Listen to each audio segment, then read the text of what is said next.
Tawagin na lamang ninyo ako sa pangalang Inday. At magbabahagi rin ako sa inyo ng kwento ng aking ina na itago na lang natin sa pangalang Chona. Nangyari po ito noong bata pa lamang siya kasama yung kanyang kapatid na tawagin nating Tita Lydia. Sa tanda niya ay nasa 11 anyos pa lamang daw siya noon.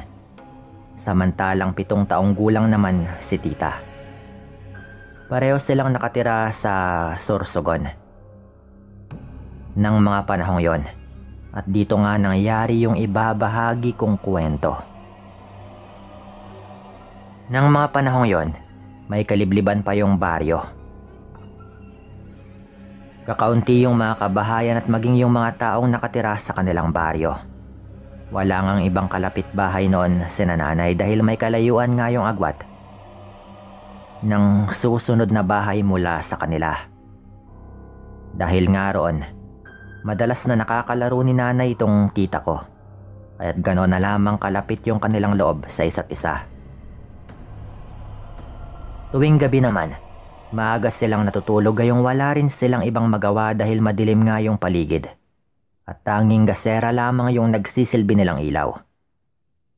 Kahit ganoon, hindi naman natatakot yung mga magulang ni nanay dahil sa loob ng halos 2 dekadang nakatira sila sa baryong yon, wala naman silang naging problema. Kampante rin sila lalo na tuwing gabi kahit na madilim nga yung kanilang paligid. Hindi man lang sila nangangamba. Sa kadahilan ng yun din ay maging si nanay at Tita Lydia ay nakasanayan na rin yung pamumuhay nila roon.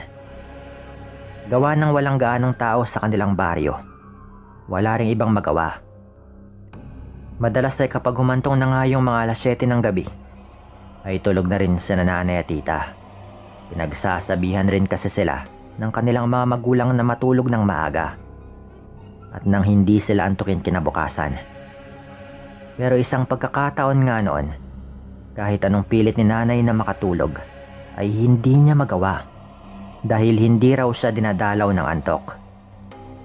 Mahimbing namang natutulog noon si tita, kaya't hinayaan lang siya ni nanay. Nahiga na lamang siya sa may tabi ng kanyang kapatid at naghintay na antukin ito. Makalipas yung mga halos 10 minuto, ay hindi pa rin siya makatulog. Napatingin na lamang siya sa kanilang nipang atip at doon itinoon yung kanyang atensyon. Habang nakatingin nga siya roon, napansin niyang may maliit na butas pala ang kanilang bubong. Pero binaliwala lang niya yon at nagpatuloy siya sa kanyang pagmumuni-muni. Nasa ganong estado nga siya nang sa hindi niya inaasahan, ay may narinig siyang tila may kung anong nahulog sa kanilang bubungan. Naghintay nga siya sa mga mangyayari at walang ano-ano nga noon. May narinig na siyang mga pagyabag sa kanilang bubungan. Nagtaka yung nanay ko kung anong hayop nga ba yung naroon at bakit pabalik-balik ito ng lakad doon. Magsasalita na sana siya at itataboy kung anumang hayop yung nasa bubungan. Ngunit natigil yung mga pagyabag na kanyang naririnig. Ilang minuto ring walang naging ingay sa bubungan, kaya tinayaan na lang din niya. Pero ganoon na lang yung gulat ng nanay ko dahil nang mapatingin siya sa kanilang bubungan, sa bahagi kung saan may maliit na butas, ay meron siyang napansing tila gumagalaw roon. Lumusot raw sa butas yung naturang bagay, kaya tinitigan yun ni nanay. Hindi niya talaga inialis yung kanyang tingin sa bagay na gumagalaw hanggang sa napagtanto nga niyang tila humahaba yon. Pababa raw yun sa butas at parang naisabutin sila mula sa kanilang higaan. Habang pahaba ng pahaba yung naturang bagay na parang naisabutin sila, may kung anong malapot raw na likido yung nahulog mula rito at tumama sa braso ng nanay ko. Hawakan na sana ni nanay yung likidong yon. Ngunit nang sumingot siya ay may naamoy siyang malansang samyu mula roon. Nagtaka si nanay kung ano nga ba yung naturang likido, kaya't pinunasan na lamang niya yon. Inamoy pa nga niya yung kanyang braso at halos maduwal na nga siya dahil sa mabahong amoy nun. Dali-dali na siyang tumayo at sinubukang hampasin yung pinagmumula ng likidong tumama sa kanya. At nang mampas nga ni nanay yung bagay na pababa sa maliit na butas, nagulat siya dahil tila mabilis raw itong bumalik pa itaas. May kung ano rin siyang narinig na tila umungol doon kaya't nakaramdam na siya ng takot. Walang ano-ano rin. Nagsimula naman yung pagyabag sa kanilang bubungan. Dahil nakaramdam ng kakaibang kaba si nanay, naisipan niyang takpan ng telang ginamit niyang pamunas yung butas ng kanilang atip. At nang matapos niyang gawin yon, hinugasan raw niya yung kanyang braso at bumalik na sa higaan nilang na magkapatid. Nawala na rin daw noon yung pagyabag sa kanilang bubungan. Kaya't kahit papano ay hindi na rin siya nabahala. Bahagya naman daw siyang kumalma hanggang sa unti-unti na ring mawala yung kaba. Nahiga na lamang siya at iniisip kung ano nga ba yung kanyang nakita. At kung ano yung malapot na likidong tumama sa kanyang braso habang siya ay natutulog. Kinabukasan, nang magising si nanay kaagad niyang tinignan ang kanilang atip. Napansin niyang wala na nga roon yung nilagay niyang tela sa butas kaya't hinanap niya yon. Nakita ni nanay yung tela kaya't naisipan niyang tignan kung may bakas ba ng likidong ipinahid niya roon. At ganoon na lamang yung gulat ng aking ina nang makita niyang parang may bahid ng dugo. Naalala niya ang malansang amoy na namoy niya ng nakaraang gabi. Kaya't napailing na lang po ito. Napaisip siya kung anong hayop kaya yung nasa bubungan nila at bakit humahaba yung dila nun. Isa pang dagdag na naisip ni nanay kung bakit ganoon nga ba kabaho yung likido mula sa kung anumang hayop na yon. Hindi na nga nagawang sabihin ni nanay sa kanilang mga magulang yung tungkol sa bagay na yon. Naging abala rin kasi sila sa pagtulong sa kanilang ina. At naglaro pa nga sila ni tita. Naisip din ni nanay noon na baka nagkataon lamang yon at baka siya nga yung pagalitan ng kanyang ina. Kung sakaling malamang gising pa ito ng mga oras nang mangyari yung mga ganon. Nagpasya na lang din siyang matyagan yung paligid nila sa mga susunod na gabi kung maulit pa nga yung ganong pangyayari. Hindi nga nabigo noon si nanay dahil ng mga sumunod na gabi. Naulit na naman yung ganong pangyayari. Kapag nasasaksihan niya yung ganon, mas pinipili na lamang niyang manahimik at matyagan yung paligid. Madalas nga rin niyang hampasin kung anumang bagay na humahaba mula sa kanilang bubungan. Ang pinagtataka nga lang niya noon, tuwing ginagawa raw niya yung paghampas doon, ay mabilisan yung bumabalik sa butas at may naririnig siyang umuungol sa kanilang bubungan. Sa kadahilan ng yon, hindi niya nga nakapagpigil si nanay at napatanong na siya sa kanyang mga magulang. Noong una hindi siya binibigyan ng pansin ng mga ito. Pero nung muli siyang magtanong at ikwinento pa nga yung kanyang nasaksihan at naranasan ito tuwing gabi, ay pinagsabihan na lang din siya ng kanyang mga magulang. Ayon pa sa mga ito, kapag nangyari ulit yon ay wag nang magdadalawang isip si nanay. Nagisingin sila. Dagdag pa ng kanyang ama, kung tama nga ba yung kanyang kutob, ay posible raw na manganib yung kanilang buhay. Dahil lamang sa nilalang na yon. Dahil baka kung ano pa nga yung gawin nito sa kanila, lalo na't ginagamit raw nito yung kanyang dila. Ipinaliwanag din ng ama ni nanay sa kanya na posible talagang dila ng aswang yon, yung kanyang nakikitang yon, na lumulusot nga sa may butas ng kanilang bubungan. Kaya't kailangan raw nilang mag-ingat. Nang tanungin naman ni nanay kung ano nga ba yung tungkol sa nilalang na tinutukoy ng kanyang ama, noon din ay sinabi nito na baka aswang yung nilalang na yon na pabalik-balik sa kanilang bahay. Natakot si nanay sa sinabi ng kanyang ama at naging mapagmatsyag na lamang siya noon, lalo na tuwing gabi. Dahil may ideya na nga siya kung ano nga ba yung nilalang na madalas na nasa kanilang bubungan. Kapag nakakarinig siya ng ingay mula roon, ay ganoon na lamang yung kanyang takot na nararamdaman. At kapag ganoon, sinusubukan daw niyang puntahan yung kanyang mga magulang upang gisingin ang mga ito. Ngunit kapag ginagawa naman niya yon, Mabilis naman daw na nawawala yung kung anumang ingay sa kanilang bubungan. Maging yung nakita niyang bagay na lumulusot sa butas ng kanilang bubungan ay nawala na rin. Naging tahimik na rin yung kanilang paligid. Kaya't mas pinipili na lang din niyang bumalik sa kanyang higaan kapag ganun. Hanggang sa isang gabi nga noon, napakaalinsangan daw ng kanilang paligid. Dahil doon ay hindi makatulog yung nanay ko at maging yung tiyahin ko. Nakahiga na sila ng mga sandaling yon at inaantay na lamang na dalawin sila ng antok. Pero lumalim nga yung gabi at hindi pa rin nila nagagawang makatulog. Ganon nga yung estado nila nang makarinig sila ng pagyabag sa kanilang bubungan. Kinabahan kaagad noon yung nanay ko dahil alam niya na posibleng aswang yung nasa bubungan nila. Hindi pa muna siya gumalaw dahil ayaw niya ring takutin yung tiyahin ko. Palapit ng palapit noon sa butas ng kanilang atip yung mga pagyabag.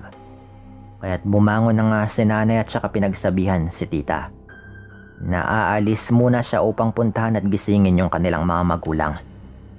Yung kasalanan naman din kasi nila ay hindi pa rin nila inayos yung butas na nasa kanilang bubungan. Tumango na lamang sa kanya yung kanyang kapatid. Kaya't dali-dali na rin siyang bumangon at maingat na naglakad palabas ng kanilang kwarto. Hindi na nga nagawang pagsabihan ni nanay si tita sa kanyang gagawin kung sakaling makita nito yung posibleng dila ng aswang. Nalulusot sa butas dahil kampante naman siyang lalayuan din nun yung kanyang kapatid. Nang makarating nga siya sa kwarto ng kanilang mga magulang, ay hindi na nga siya nagdalawang isip na gisingin yung mga ito. At saktong nagising nga yung kanilang ama't ina nang marinig nilang napasigaw si Tita Lydia sa kanilang kwarto. Nakaramdam ng takot noon si nanay dahil sa pagsigaw ng kanyang kapatid. Dali-dali silang bumalik sa kwarto na yon at sa hindi inaasahan, nakita nilang nagpupumiglas si tita at nahihirapan na sa kanyang paghinga dahil sa kung anumang bagay na nakapulupot sa kanyang leg. Sinubukan niya ring alisin yon ngunit hindi nga niya magawa.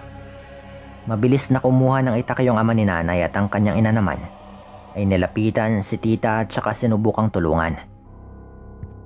Wala namang nagawa yung nanay ko noon kung hindi yung panoorin yung kanyang kapatid, gayong takot na takot din siya ng mga sandaling yon dahil sa kanyang nakikita. Nung makabalik na nga yung kanilang ama, walang pag-aalinlangan niyang pinutol yung dila ng aswang na pumupulupot sa leeg ni tita. At nang magawa niya iyon, nakarinig sila ng pag-ungol sa kanilang bubungan na animoy nasaktan dahil sa ginawa ng kanyang ama.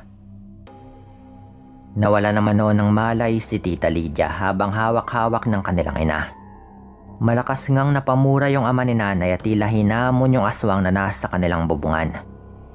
Walang takot daw itong lumabas ng kanilang bahay upang harapin yung naturang nilalang. At noong wala na nga si lolo, ay lumapit daw si nanay sa kanyang kapatid.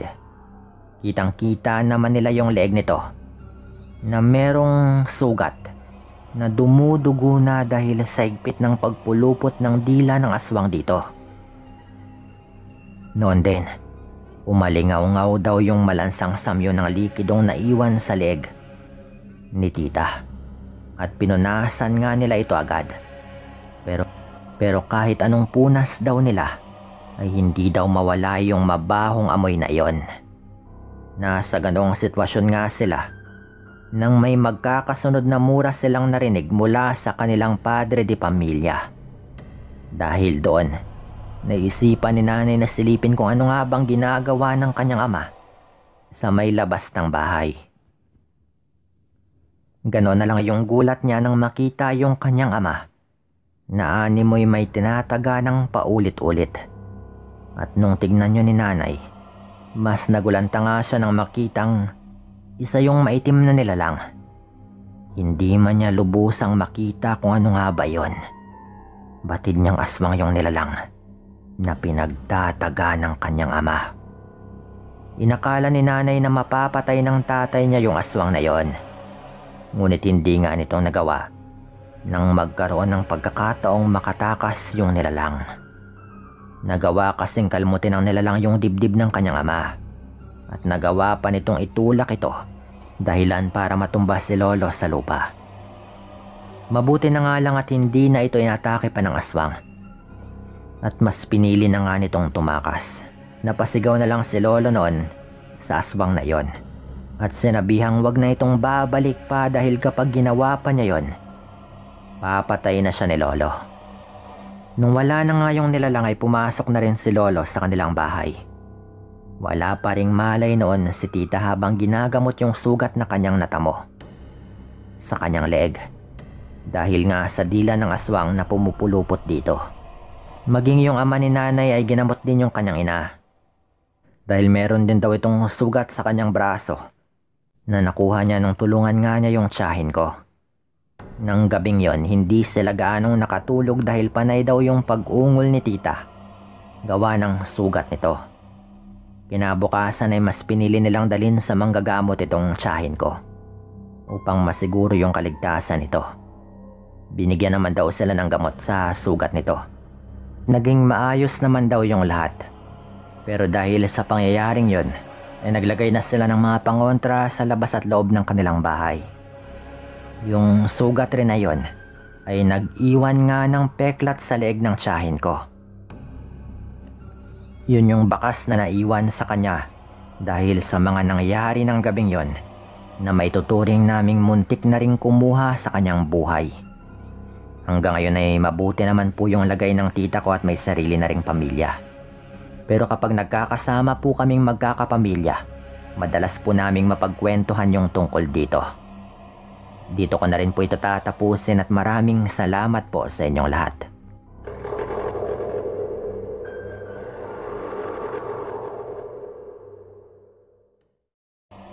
Matagal ko na rin nais ikwento ito sa inyo.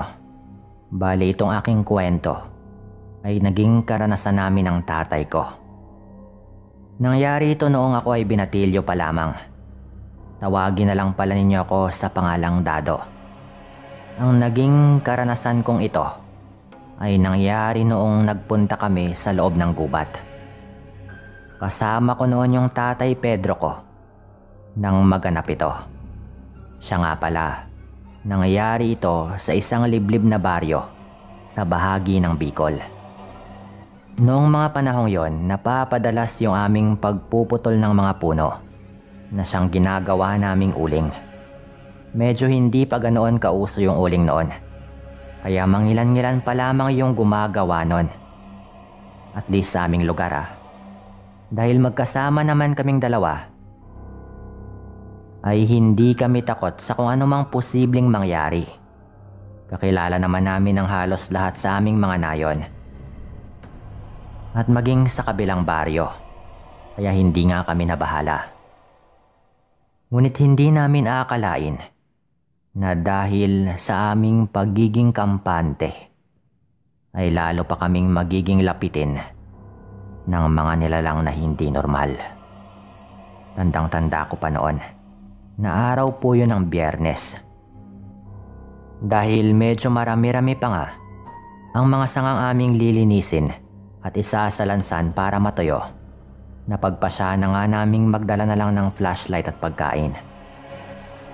Ang balak namin ng tatay ko noon ay buong hapon nga naming gagawin yon. At pagdating ng takip silim, hanggang gabi ay magsasalansan nga kami para mapatuyo yon kahit papano. Yun po kasi yung paraan namin para madaling maging uling yung kahoy. Yun nga po, pagkarating namin sa gubat, hindi na kami nag-aksaya pa ng oras at minabuti na nga namin na simulan kaagad yung pagkuha ng mga sanga at yung paglilinis nito. Halos buong araw po namin ginawa yon. Bandang 4:00 po noon nang sabihan ako ng aking ama na maigi raw siguro kung uuwi na kami. Ang sabi po nito, baka kung ano raw yung aming makasagupa roon, lalo pa raw at araw pa yun ng Biyernes. Ngunit sabi pa niya kung uuwi daw kami, ay hindi kaagad namin matatapos yung aming gawain. Kaya't kalaunan nga, ay napagpasyahan pa rin naming manatili doon. Malapit na nga noong matapos yung aming ginagawa nang makaramdam ako ng sakit ng aking tiyan. At dahil doon, nagpaalam nga ako sa aking ama at sinabi kong magbabawas na muna.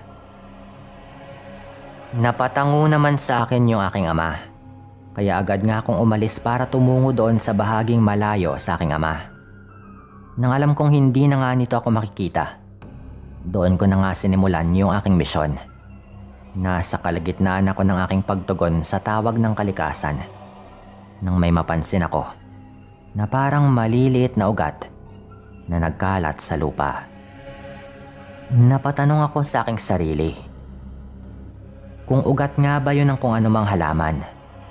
Gawa po nun nang matapos na nga ako sa aking pagbabawas ay agad kong nilapitan yon. Noong nasa tapat na nga ako ng naturang bagay, agad kong dinampot yon. Doon ko napagtanto na hindi pala yon ugat, kung hindi mga hibla ng buhok at may mga puti pa po yon. Agad kong naisip na baka nababaliw na ang kung sino mang may-ari nun. Natawa na lang ako dahil walang tao na nasa tamang pag-iisip ang tutungo pa sa gubat para lang iwan ang pinagupitan ng kanyang mahabang buhok. Napailing na lamang ako at napatakip ng ilong dahil halos mas mabaho pa sa dumi ko ang naturang buhok. Itatapon ko na sana yon, ngunit naisipan kong dalhin yon sa aking ama at ipakita. Dahil hindi pa rin ako sigurado kung talagang buhok yon, kaya nais kong kumpirmahin mula sa kanya. Habang naglalakad, naging panay yung aking paglinga sa paligid, sa pag-asang malaman ko kung sino nga ba yung may-ari nun. Malayo pa lang ako. Nakakunot na yung noo sa akin ng aking ama. Pasigaw pa siyang nagtanong sa akin kung ano nga ba yung aking dala. Ngunit hindi ako tumugon dito. Sa halip, mas binilisan ko na nga po yung paglalakad ko at nang makalapit na sa kanya ay pinakita ko po yon. Ganoon na lamang yung pagmulagat ng mga mata ni tatay nang makita po niya yon. Nagsimula na rin akong kabahan nang sabihin niyang malakas yung kanyang kutob na buhok daw yon ng aswang. Ang sabi pa nga ni tatay, baka may nakalabang mabangis na hayop, yung aswang na yon, na siyang naging dahilan para malagas yung iilan sa kanyang mga buhok. Nang mga panahong yon din, sinabihan ako ni tatay na itapon yung buhok na yon. Ang sabi pa nito, sa medyo malayo raw sa aming kinaroroonan dahil baka balikan kami ng aswang at kung ano pa raw yung gawin sa amin. Dahil doon, ginawa ko nga yung kanyang sinabi at itinapon ko yon sa parting hindi na nga namin madalas pinupuntahan. Pagkatapos kong itapon ay bumalik na nga rin ako kay tatay. Nagtanong ako dito kung ano nga ba yung gagawin kung sakaling atakihin kami ng aswang sa loob ng gubat. Pero hindi naman nakasagot yung aking ama noon. Dahil doon, minabuti na lang namin na ipagpatuloy yung aming ginagawa. Nang makatapos na nga kami, sinimulan kaagad naming hakutin yung mga sanga para ipunin at isalansan. Dahil marami-rami yung mga nakuha naming sanga, natagalan din kaming dalawa ni tatay sa aming paghahakot. Medyo madilim na nga rin noon yung paligid, pero hindi pa namin tapos yung aming gawain. Dahil doon, nagpasya nga kami ni tatay na magpahinga na muna at kumain saglit. Mas maigi raw yon dahil hindi pa tuluyang nilulukob ng karimlan yung paligid. Nasa kalagitnaan kami ng aming pagkain nang meron kaming nalanghap na napakabahong amoy. Agad namang napatitig sa akin si tatay at animoy may kung anong nais sabihin. Dahil doon, hindi ko na hinintay pang makapagsalita ito. Sinabi ko na nasa malayo ako nagbawas at malabong nakarating sa aming kinaroroonan yung mabahong amoy ng aking dumi. Noong mga panahong yon, nagsitayuan na yung mga balahibo sa aking batok. Alam kong merong mali, lalo pa at parang yabag lang ng tao yung kaluskos na aming naririnig. Magtatanong na nga sana ako kay tatay patungkol doon, ngunit sinenyasan niya akong tumahimik kaya't nanahimik naman po ako noon. Walang ano-ano. Nawala yung ingay na aming naririnig. Inakala naming dalawa noon na wala na yung kung anumang nilalang na iyon. Ngunit nakarinig kami ng malakas na yabag palayo. At pagkalipas pa ng ilang minuto, pareho kaming nagulat ng tatay ko nang umihip yung malakas na hangin sa hindi kalayuan. Labis yung pagtataka namin dahil hindi naman namin ramdam yung hangin na iyon. Nang mga sandaling yon, sinabihan ako ni tatay na ihanda yung aking sarili. Dahil baka kung ano daw yung dahilan ng ingay na iyon. Dulot ng aming pagtataka, inilawan ni tatay yung unahan kung saan nga gumagalaw yung mga sanga ng puno.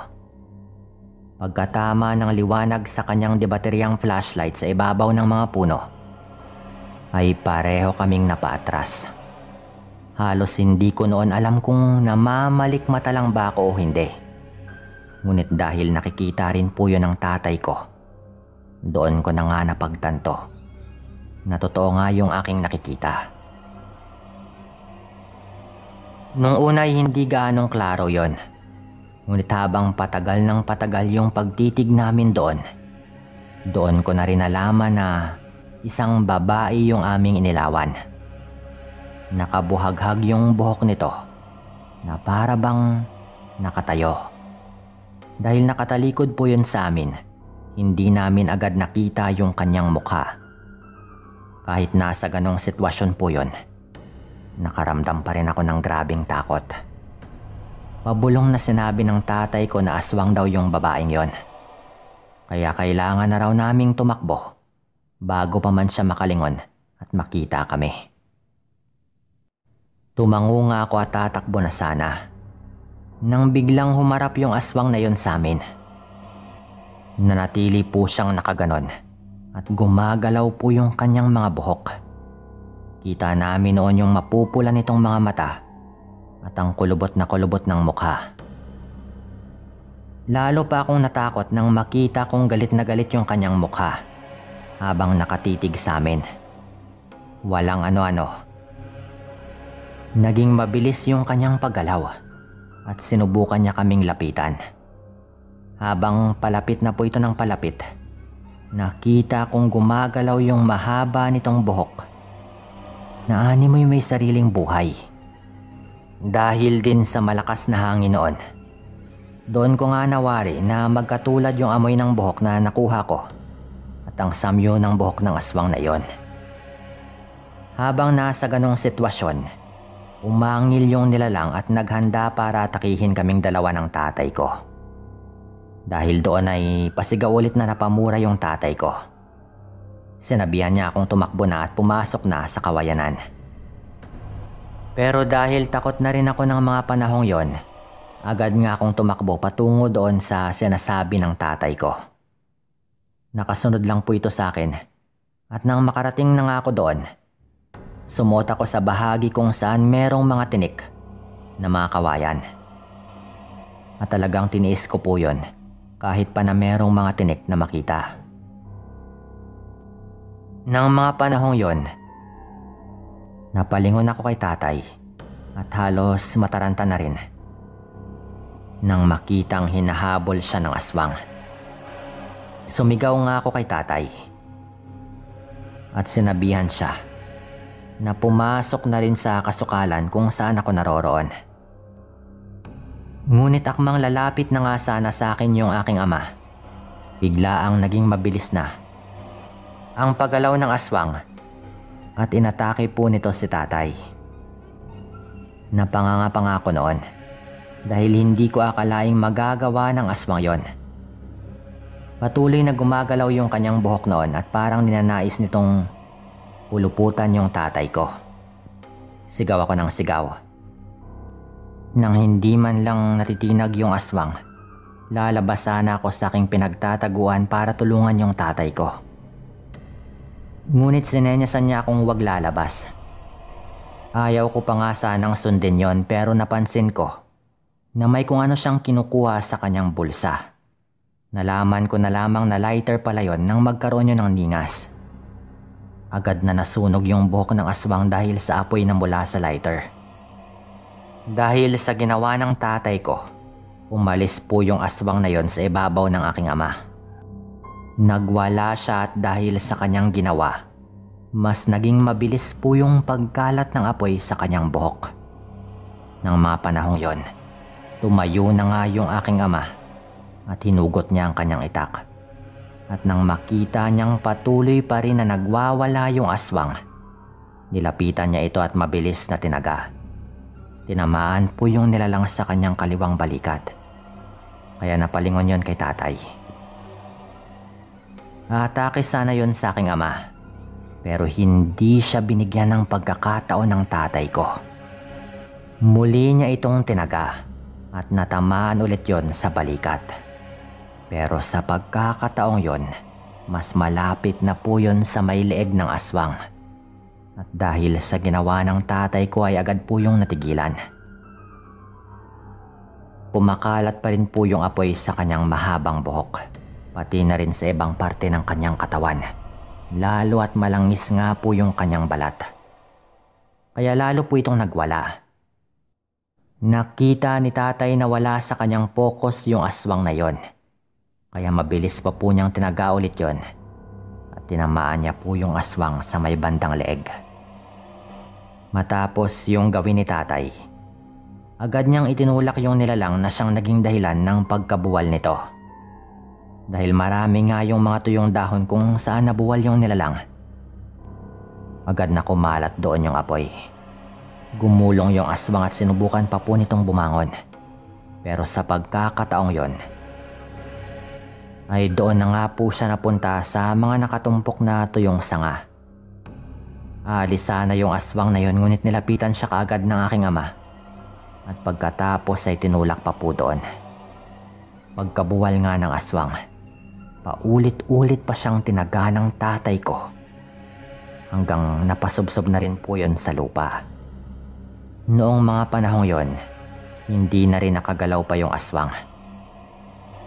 At tuluyan po yung nasunog. At doon na nga ako lumabas sa aking pinagtataguan. Sabay lapit kay tatay.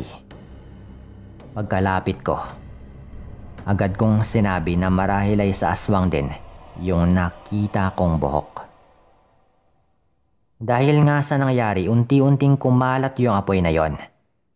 Pareho nga kaming nangamba ng tatay ko na baka kumalat pa po yon.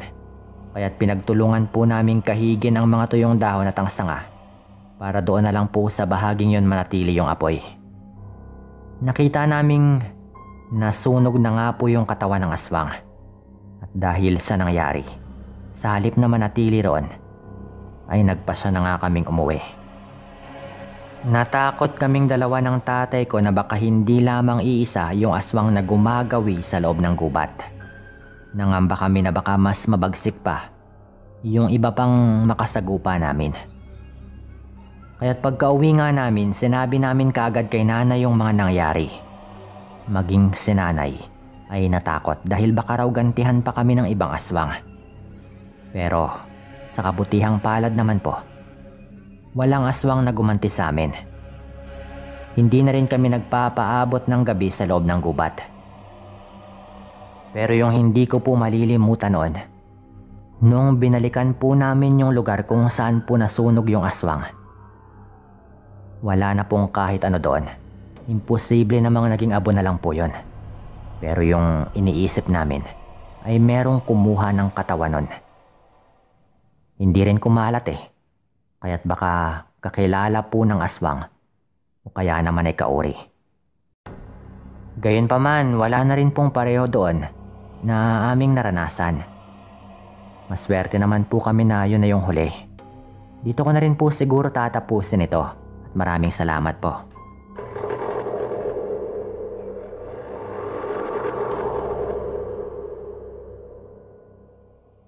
Tawagin niyo akong Jello ng Mindanao. Matagal mo na po akong tagapakinig pero ngayon lang nagkaroon ng pagkakataon na magpadala ng sarili kong karanasan tungkol sa mga aswang. Nangyari ito taong 1991. Noong ako ay 16 na taong gulang pa lamang. Hindi na ako nag-aral pagkatapos mag-high school dahil walang-wala talaga ang mga magulang ko. Gustuhin ko man ay hindi rin talaga pwede.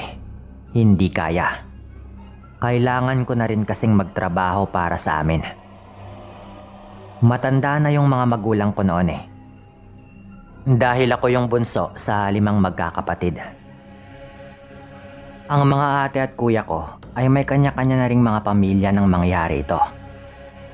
Ako na lang talaga yung hindi pa nakakapangasawa noong mga panahon na ito. Kaya inako ko na rin yung responsibilidad na tumulong sa mga magulang ko. Tinulungan rin ako noon ng tito ko. Yung tricycle na kanyang pinapasada ay ibinigay niya sa akin dahil nakakuha na siya ng trabaho sa ibang bansa. Nauna na rin kasi doon yung kanyang asawa. Tinanggap ko naman po yon syempre. Namamasada ko noon ng tricycle tuwing Lunes hanggang Sabado. Sa Linggo naman nagpapahinga rin ako. Pero minsan pati na rin Linggo. Kapag meron pong mga okasyon, inaabot din ako ng gabi sa pamamasada. Kaya minsan may mga nangyayari rin talaga na hindi ko rin inaasahan. Merong bigla ka na lamang masisiraan sa daan. May mga pagkakataong meron kang lasing na pasahero. Nakakabahan ka rin talaga lalo at kung ano-ano yung pinagsasabi at ginagawa. Pero yung hindi ko talaga malilimutan ay yung naranasan ko na merong kinalaman sa aswang. Kapistahan po noon sa kabilang baryo. Kasama naman yon sa dinadaanan ko sa ruta ko. Kaya nung gabi na, ay namasada ako ulit. Maraming mga pasahero sa dami ng mga taong pumupunta doon lagi. Karamihan pa gabi na rin nag-uuwian. Bago umalis, sinuot ko yung kwintas na ibinigay sa akin ng asawa ng tiyahin ko na isang albularyo. Mula nung namasada ako, talagang binigyan po niya ako para meron daw akong pangproteksyon kung sakaling meron akong naisakay o nakasalamuha na hindi pang karaniwang mga tao. Ako naman ay naniwala lang dahil wala namang mawawala sa akin pag maniwala ko doon. Nakasanayan ko na rin na isuot yon bago ako umalis ng bahay. Pero ni minsan, wala naman akong naramdamang kakaiba o napansing kakaiba sa mga pasahero ko habang suot ko yon. Baka dahil abala lang rin ako sa pagmamaneho. Nung gabing yon, tuwang-tuwa ako dahil medyo okay naman yung kinikita ko. Nakailang balik na rin ako noon eh. May mga umarkila pa nga sa akin, lalo at mga lasing na nga rin yung iba. Pabalik-balik lang po ako noon. Ganadong-ganado ako sa pagkayod noon.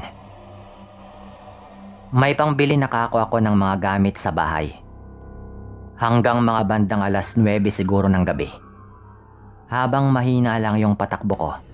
Dahil hinihinaan ko lang dahil baka may mga pasahero pa nga akong makuha. Napadaan ako noon sa parte na medyo walang mga bahay. Tipong mga kakahuyan lamang sa gilid.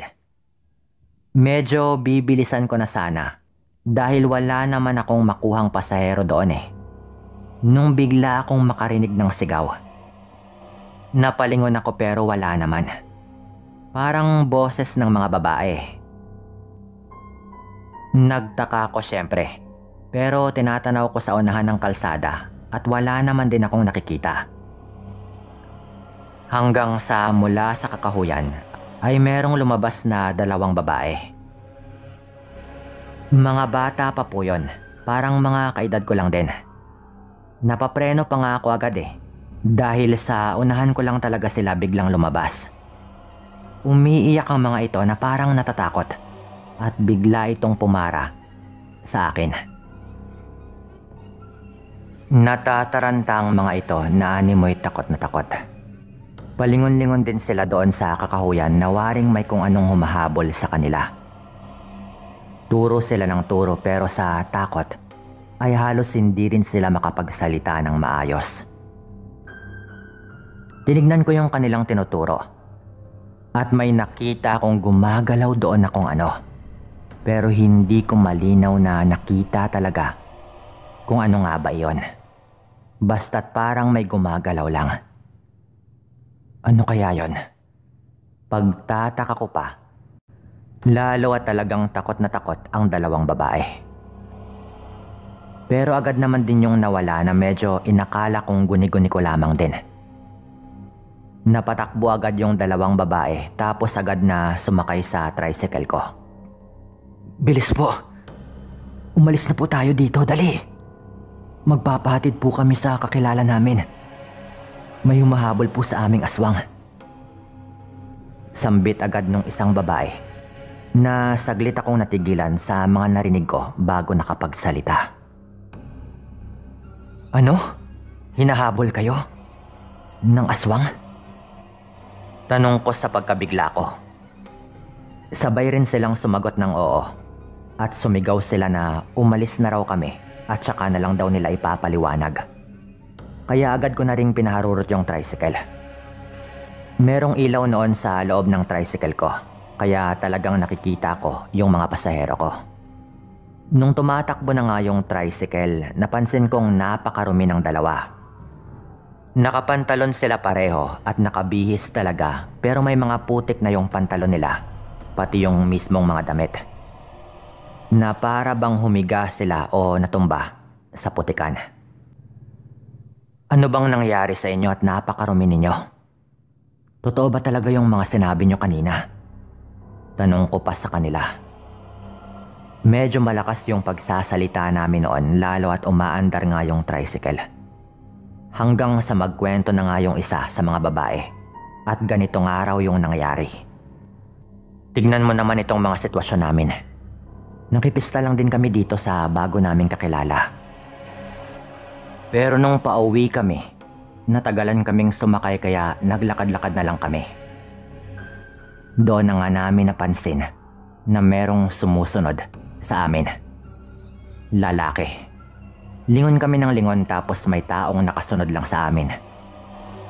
Dahilan para mapabilis yung paglalakad namin. At nung medyo lumiko kami na medyo natatakpan kami ng mga puno, tumakbo na nga kami at pumasok sa kakahuyan para magtago. Inantay lang naming lumagpas lang sa amin yung sumusunod dahil baka kung sino lang din. Nakaabang lamang kami habang nakatago sa may kakahuyan. Nakita namin yung lalaki na parang nagtaka kung saan na nga ba kami nagpunta. Kaya kumpirmadong sinusundan nga nito kami. Pero yung lalaki, imbis na maglakad pa diretso, bigla itong pumunta sa may gilid ng daan at laking gulat namin na pagdapa nito, bigla itong naging malaking hayop. Na agad nga kaming napasigaw sa aming nasaksihan.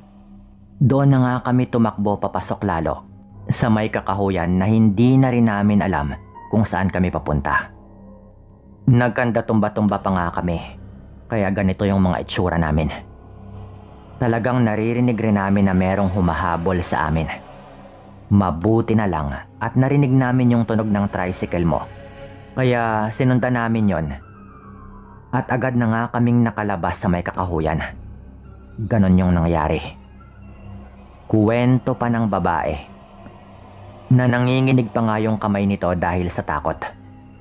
Yung isa naman ay umiiyak lang. Medyo malayo daw yung pinagmulan nila eh. Pero magpapahatid daw sila sa isa nilang kakilala sa may kabilang baryo. Doon ko daw sila dalhin at meron din daw tricycle ang mga yon, na sila na raw yung bahala na maghatid talaga sa kanila. Tinuro lang nila sa akin yung daan at nakarating naman kami doon. Medyo malapit lang eh. Sa may bukana lang din ng baryong pinagmula namin. Pagdating namin doon, agad silang bumaba. Tapos napanatag naman ako dahil mukhang okay naman sila doon sa kanilang kakilala. At agad naman yung lumabas ng bahay na parang mga mabubuti namang mga tao. Nagulat din sila sa agad na mga kwento ng dalawa. Medyo tumigil pa ako noon dahil kasama nga rin ako sa mga nangyari. Aalis na rin sana ako ng ilang sandali at bala ko nang umuwi, lalo at medyo may mga ganon na ngang nangyari. Nung bigla naman nila akong tinawag ulit dahil nasira daw pala yung kanilang tricycle at nakiusap sila na ako na lang daw yung maghatid sa dalawa. Bago yun ay pumasok muna sila sa bahay at magbibihis lang daw yung dalawa. Naiwan nga ako sa labas sandali. At habang naghihintay, bumaba ako sandali sa tricycle ko. Nasa may labas po yun ng kanilang bakod at magyuyose lang sana ako. Sinindihan ko na yung yosi nung bigla akong nakarinig ng angil. Parang mula sa mabangis na hayop. Kaya agad nga akong napalingon. Nilingon ko rin yung bahay pero hindi pa rin lumalabas yung dalawang babae.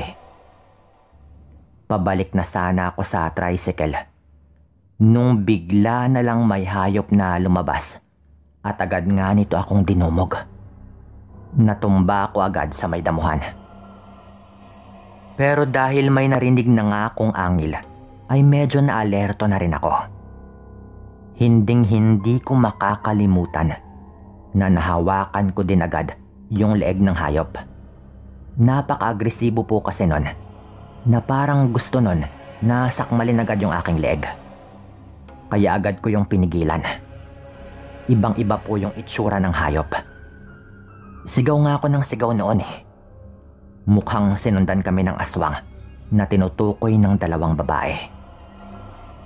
Alam kong gusto po akong patay nun. Sa pagdudumuga namin, ay bigla akong nakaramdam ng init sa dibdib ko. Doon ko na agad naalala yung proteksyon na kwintas na ibinigay sa akin ng albularyong asawa ng tiyahin ko. Nag-iinit po yun, Sir Dan. At nung mabilis ko ngang inabot yon ng isa kong kamay at nilabas ko yon mula sa ilalim ng suot kong damit, ikinagulat ko po yung naging reaksyon ng hayop. Dahil bigla itong tumigil sa pag-atake sa akin na parang bigla itong natakot. Tapos agad rin yung tumalon palayo sa akin. Parang dumistansya. Pero hindi pa rin umaalis at umaangil pa. May mga kalmot na rin ako sa kamay at katawan noon. Pero mababaw lang. Iniikot-ikutan pa ako ng hayop pero sumigaw ako ulit ng tulong dahil nakapagtatakang parang walang nakarinig sa akin sa mga una kong pagsigaw. Hindi ko rin alam kung kagagawan din ba yon ng aswang. Pero sa pagsigaw ko nga ulit, ay agad namang naglabasa na ang mga tao sa bahay at naabutan pa po nila na tumakbo na nga palayo yung hayop. Agad nila akong pinapasok sa bahay noon eh. Yung mga tinamo kong galos, nilagyan pa po nila ng bawang. Dinikdikan nila at ipinahi doon sa mga kalmot. Ang sabi nila, wala raw silang narinig nung una kong pagsigaw. Dahil nung puntong nakarinig na raw sila, ay agad na nga rin silang lumabas. Hindi naman po marami yung mga galos ko at mabababaw lang din. Ang sabi ng dalawang babae na isinakay ko nga sa tricycle, yun daw talaga ang hayop na kanila ring nakita. Yung lalaki daw na naging hayop, sa tingin daw nila, ay sinundan nga raw kami doon sa bahay na iyon. Ganun nga raw talaga ang gawain ng mga aswang. Napagkasunduan po namin noon na doon na lang magpalipas ng gabi yung dalawang babae sa bahay ng kanilang kakilala. Delikado pa raw kung ihatid ko pa sila.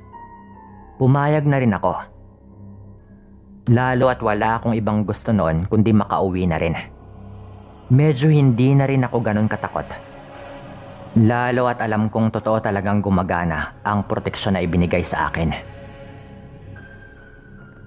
Nakita ko kung gaanong natakot yung aswang nung nilabas ko yun eh. Ilang sandali pa po, hindi na rin ako nag-aksaya pa ng oras at nagpaalam na nga akong umuwi. Hindi maalis-alis yung kaba ko noon sa dibdib. Pero nilakasan ko na rin yung loob ko at sakay ng tricycle ko ay umuwi na ako. Mabilis yung patakbo ko noon. Dahil parang naiisip ko na baka merong biglang humarang sa daan ko. At sa awa ng Diyos ay nakauwi naman ako ng ligtas. Pagka-uwi ko ng bahay ay niyakap ko agad ang mga magulang ko. Naikwento ko rin agad yon sa kanila. Mula nang mangyari po yon, nag-iingat na nga talaga ako kapag napapadaan ako sa baryo, kung saan ko naisakay yung dalawang babae.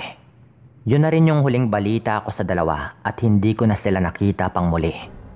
Hindi ko rin kinakalimutan yung proteksyon sa tuwing umaalis ako. Minsan nga binabalikan ko pa kapag nakakalimutan ko eh. Minsan nga yung mga magulang ko na mismo yung nagpapaalala sa akin eh. Lalo kapag alam din nila na baka gabihin ako sa pag-uwi. Hanggang dito na lang din po ito at maraming salamat po sa pagkakataong ito.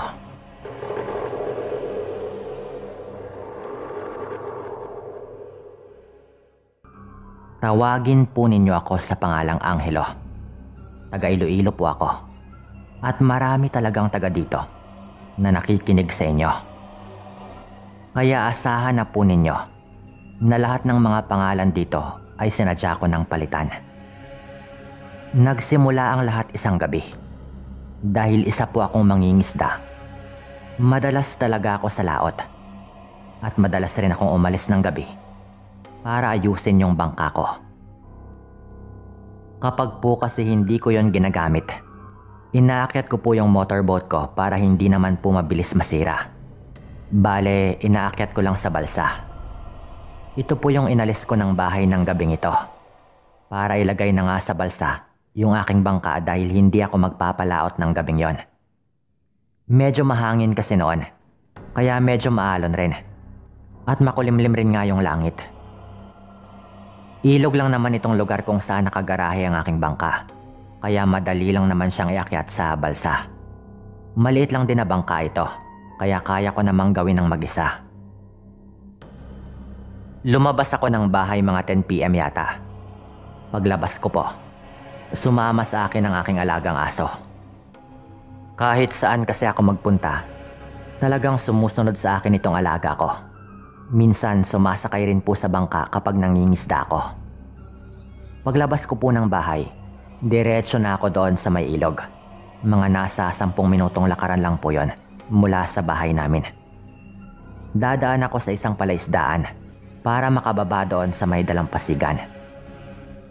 Malaya naman akong dumaan doon kahit anong oras at kahit may mga bantay, dahil tsuhin ko rin naman yung may-ari nun. At kahit naman yung iba pwede ring dumaan doon basta't kilala na. Habang ako ay naglalakad ay nakabuntot din sa akin ang aking alagang aso. Nung malapit na kami sa may palaisdaan, nagtaka ko kung bakit kinakagat ng aso ko yung shorts ko, na hinihila po niya ako pabalik. Tapos nung tumigil nga ako sa daan, may kinakahulan po yung aso sa may likuran namin. At nag-aangil talaga ito, na parang may nakikita siya o nararamdaman na hindi ko makita. Kaya niya siguro ako hinihila dahil gusto niyang ituro sa akin yon at gusto niyang maalerto ako sa kung ano mang nasa likuran namin. Tawagin na lang natin yung aso kong ito sa pangalang Brownie. Total, brown rin naman ang kulay nito at para mas madali. Ang sabi ko noon, "Ano ba yan, Brownie? May nakikita ka ba? May sumusunod ba sa atin?" Sabi ko po, dahil talagang kinakausap ko naman yung alaga ko. Sabay tinutok ko nga yung dala kong flashlight sa likuran namin. Nung ginawa ko po yun, tumakbo ng konti yung aso at kinakahulan niya yung nasa kanang bahagi ng daan. At nung ilawan ko naman yon, napansin kong merong mabilis na tumakbo. Sinundan ko po yun ng ilaw pero masyado po yung mabilis na hindi ko nakita ng malinaw kung ano ba talaga yon. Tumakbo pa nga ng konti yung aso, pasunod doon sa nilalang. Pero agad kong sinigawan yung alaga ko na tumigil na siya at bumalik na sa akin. Masunurin naman yung alaga ko, kaya agad naman siyang bumalik. Kahit hindi ko yun nakita pa ng malinaw, kinikilabutan po ako noon. Yung reaksyon kasi ng alaga ko, alam kong hindi ordinaryo. Yung bilis po ng takbo ng nilalang nung inilawan ko yon, talagang kakaiba rin. Masuka lang talaga sa gilid ng daan malapit sa may palaisdaan. Kaya hindi ko siya malinaw talagang nailawan para makita ko mismo kung ano nga ba yon. Kahit medyo kinakabahan, medyo sanay na rin ako sa kung anong kababalaghan, lalo at mangingisda nga po ako na hanggang hating gabi nangingisda madalas. Tinuloy ko pa rin ang pinunta ko doon. Dumiretso ako sa may dalampasigan. Ilang sandali lamang, narinig ko namang biglang nagkahulan ng mga aso sa hindi kalayuan. Doon sa direksyon kung saan tumakbo yung nilalang na kinakahulan ng aking alaga. Napalingon lamang ako doon at napaisip rin talaga. Pero tumuloy lang ako sa may dalampasigan at inasikaso ko yung bangka ko. Nung nalagay ko na yon sa balsa, pauwi na sana ako nung makita ko ang mag-asawang sina Nonoy at Inday. Mga kaedad ko lang din halos ito, pero madalas ring dumaan doon ng gabi ng ganong oras galing sa panunood ng TV. Doon sa kamag-anak nila na malapit ang bahay sa may dalampasigan. Noong araw kasi, kakaunti lang yung merong TV. Kaya sobrang uso noon ang dumayo pa sa ibang bahay para manood kahit gabi na. Talagang naadik ang mga tao noon sa pakikinood ng TV dahil karamihan nga sa mga tao ay wala pa noon. Mga taong 1998 po ito nang mangyari. Kaya hindi pa talaga ganon karami ang merong TV. Itong si Inday ay buntis noon kaya hindi ko napigilang sabihin sa kanila ang tungkol sa nangyari nung papunta pa lang ako sa may dalampasigan. Sinabihan ko silang mag-iingat lagi sa tuwing dadaan doon banda. Lalo at baka aswang nga pala yung kinakahulang yon ng aso ko. Alam ko kasi na hindi yon ordinaryo. Nung sinabihan ko po sila, sinabi po ni Nonoy na magdadala na raw pala siya ng baril sa mga susunod nilang daan. At baka sila daw pala talaga ang binabantayan ng nilalang na iyon at nagkataon lang na nakita siya ng alaga kong aso nung dumaan kami. Dahil matatalas nga yung pangamoy at paningin ng mga aso. Tapos sabay na po kaming naglakad pabalik ng mag-asawa.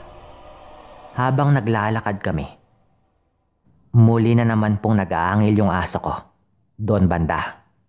Yun bang tipo na parang may nararamdaman talagang panganib yung hayop. Kaya binilisan na lang po namin ang paglalakad. At nakauwi naman kami ng maayos. Mga 2 araw lang yata yung nakalipas. Nakatambay ako noon sa isang tindahan habang nagkakape. At meron din akong kasamang mga iba pang kababaryo. Dahil may mesa nga at mga upuan sa labas ng tindahang ito. Nagkakantsawan sila doon at pinagtatawanan nila ang kababaryo naming merong problema sa pag-iisip. Pinaglalaroan nila kaya medyo naawa naman ako sa tao. Tumayo ako at hinila ko sa gilid yung kababaryo naming merong problema sa pag-iisip. At sinabihan ko siya na wag na lang munang tumambay doon at umuwi na muna sa kanila. Dahil ginagawa na nga siyang parang gago ng iba naming kababaryo. Maswerte namang naniwala ito sa akin at umalis na nga roon at umuwi.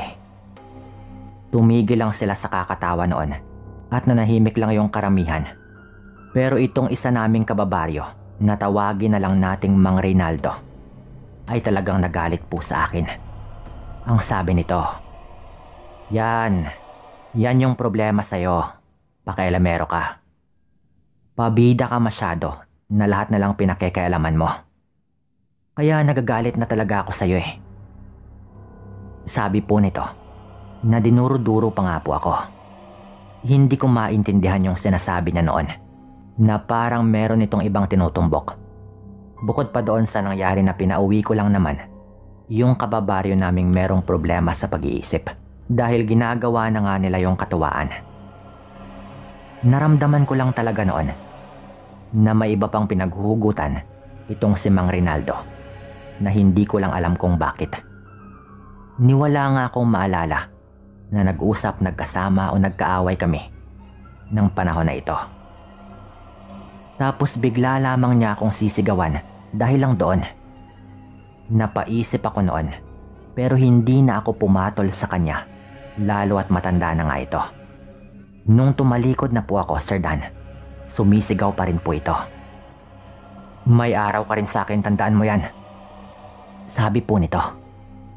Kahit yung ibang mga tao doon, nagtaka rin sa inasal ni Mang Rinaldo. Nagulat rin sila, lalo at kilala naman nila ako na wala talagang kaaway at hindi rin nasangkot sa kahit anong gulo sa baryo namin. Akala ko noon, nababaliw lang din yung matandang yon. Hanggang isang gabi, ganon pa rin. Lumabas na naman ako ng bahay para ayusin yung pagkagarahe kong baga ng bangka ko. Sa may dalampasigan. Mga bandang 9 PM pa lang yon. Mag-isa lang akong lumabas. Tapos naglakad papunta doon. Nung nasa may pilapil na ako ng palaisdaan, merong biglang nagsalita sa aking likuran. "Angelo, inuubos mo talaga ang pasensya ko eh." Sabi po nito. Nagulat ako, kaya agad kong inilawan, pero mas ikinabigla ko na si Mang Rinaldo po yun. Mga ilang hakbang lang sa likod ko, pero hindi ko talaga naramdaman na nandoon pala siya kung hindi pa ito nagsalita. Nabitawan ko po agad yung dala kong flashlight noon nung mapansin ko na yung mukha ni Mang Rinaldo unti-unti nang nagbabago. Hindi ko po maipaliwanag ng maayos, pero ang hindi ko makakalimutan, unti-unting humaba yung kanyang mga pangil at yung kanyang mga ugat at balahibo. Parang tumutubo. Ang hirap pong ipaliwanag, pero nabitawan ko nga po yung ilaw dahil sa kaba. Bago ko pa man madampot yon, dinumog ako ni Mang Rinaldo doon mismo sa may pilapil. Sinakal po nito ako na hindi nga po ako makasigaw. "Hayop ka. Binalaan mo pa talaga yung mag-asawang laging dumadaan dito. Sana pala, inatake ko na lang kayo ng aso mo." Sabi po nito noon, at paulit-ulit rin niyang sinasabi na papatayin daw niya ako. Doon ko na nga po naintindihan kung bakit gano'n na lang ang kanyang galit sa akin. Siya pala yung nilalang na kinakahulan ng aso namin nung dumaan ako doon nung unang gabi. Malalim po yung tubig noon, at dahil pala isdaan, ay tubig na po sa magkabilang gilid ng pilapil. Nanghihina na ako noon eh, habang yung itsura ni Mang Rinaldo talagang nagiging mas nakakatakot palalo. Na galit talaga ito, na hindi ako makawala kahit anong pumiglas ko. Nagulat na lang ako, Sir Dan, nung may kumakahol na aso at biglang tumakbo palapit sa amin. At sinakmal nung hayop yung kamay ni Mang Rinaldo. Yung alaga ko pong aso yon. Sumunod din pala ito nung mapansin niya siguro na wala ako sa loob ng bahay namin. Talagang pinagkakagat po nito yung kamay ng aswang, kaya nakawala ako. Doon ko na po naitulak si Mang Rinaldo ng bahagya. At sa paggapang ko para makawala, nahulog po ako doon sa may pilapil. Bumagsak po ako sa tubig sa loob ng palaisdaan. Pag-ahon ko, nakita ko na pong nakatakbo na rin yung aso ko. Sinubukan kong sumigaw, pero dahil sa mahigpit na pagkakasakal sa akin bago yon, masakit po yung lalamunan ko na wala pong boses na lumalabas nung una. Pero napansin ko pong ayaw bumaba ni Mang Rinaldo sa tubig. Ayaw po nito sa tubig. Nung subukan ko pong basain siya ng tubig mula sa palaisdaan, na alam naman po nating tubig alat, umiiwas po talaga ito. Pinilit ko ngang sumigaw ulit noon, at nung medyo may boses na pong lumalabas sa akin, mabilis pong umalis si Mang Rinaldo nung nakasigaw na ako. Dahil yung isang bantay sa may palaisdaan ng tsuhin ko, narinig ako agad pagsigaw ko. Doon na po ito tumakbo at tinulungan po ako. Ang bilis pong tumakas ng aswang noon. Sinabi ko ang mga nangyari doon sa bantay, at hinatid nga po nito ako sa bahay namin. Hinang-hina po ako noon eh. Pauwi pa lang kami, sinalubong ako agad ng alaga kong aso. Kung wala siya, baka patay na ako eh. Pagdating ko sa bahay, gustong gusto kong kumuha ng armas noon at puntahan si Mang Rinaldo. Handa rin yung bantay ng palaisdaan ng tiyuhin ko na samahan ako. Pero dahil may sakit sa puso ang kapatid kong lalaki, ay hindi ko na lang po tinuloy. Baka kung mapano pa po ito, lalo at kakalabas lang din po nito sa ospital noon.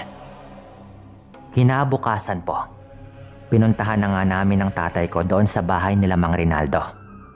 Pero, akalain mo ba namang nakaalis na po si Mang Rinaldo? Kung ano-anong palusot ang sinabi ng asawa at mga anak nito. Kesyo magpapagamot daw ito sa kanyang sakit sa Maynila, kaya umalis na. Natatawa na lang kami ni tatay noon. At sa totoo lang, may napagkwentuhan kami sa mga nangyari. Ang iba, naniwala. Ang iba naman tumawa lang. Ganon talaga eh. Hindi mo talaga mapipilit yung iba na maniwala. Si Mang Rinaldo hindi na po bumalik sa lugar. Alam niya kasi na sa oras na bumalik pa siya, ako naman yung gaganti. Hanggang dito na lang po ito at maraming salamat.